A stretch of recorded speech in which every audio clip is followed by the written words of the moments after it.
खबरें होंगी आपकी, आपके गांव की, आपके शहर की।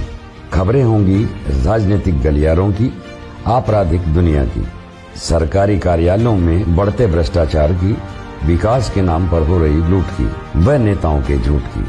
हम दिखाएंगे आपको सच्ची और सटीक खबरें। आपने कई बार लोगों को सुना होगा ये कहते हुए कि अरे कुंभ के मेले में बिछड़ गए थे क्या, लेकिन कुंभ के मेले में लोग मिलते भी हैं, वो भी 27 साल के बाद अघोरी साधु के रूप में। बिल्कुल सही सुना आपने। ये घटना बिहार की है, जहां बताया जा रहा है कि 27 साल पहले उनके घर से गंगा सागर नाम का शख्स पटना के लिए निकला और उसके बाद कभी वापस ही नहीं लौटा। बड़ा खोजा गया, FIR दर्ज कराई गई, अलग अलग जगहों पर उसे खोजा गया, लेकिन वो मिला ही नहीं।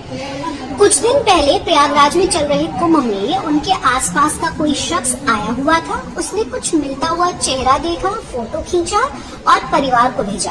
परिवार तुरंत प्रयागराज पहुंचा और देखते ही पहचान गया कि बेशक ये अघोरी साधु बन चुका है शख्स, लेकिन ये हमारा ही परिवार का गंगा सागर है जो 27 साल पहले खो गया था। परिवार की तरफ से बताया गया, भाई की तरफ से खासतौर से मीडिया को जानकारी दी गई है कि बहुत खोजा गया था उस समय पे भी, और गंगा सागर नाम था, अब उनका नाम रामदास रख दिया गया है। परिवार में वापस वो लौटना नहीं चाहते, किसी भी तरह की कोई बिना जानकारी दिए वो परिवार से निकलकर चले गए थे और कभी वापस नहीं लौटे। घर में उनकी पत्नी है, 2 बेटे हैं। पत्नी ने अकेले ही दोनों बेटों की परवरिश की है, जो बहुत ही ज्यादा मुश्किलों भरी उनके लिए रही है।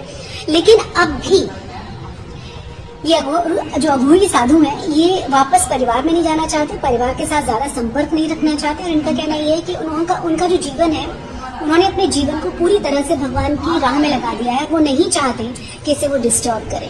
लेकिन परिवार का कहना ये है कि कुछ भी सही, उनके दोनों बेटे, उनकी पत्नी और बाकी के परिवार वाले इस शख्स को देखकर, इस अघोरी साधु को देखकर, इस 27 साल पहले गायब हुए गंगा सागर को देखकर बहुत खुश हैं। वो इसलिए बहुत खुश हैं कि वो सुरक्षित हैं, सकुशल हैं।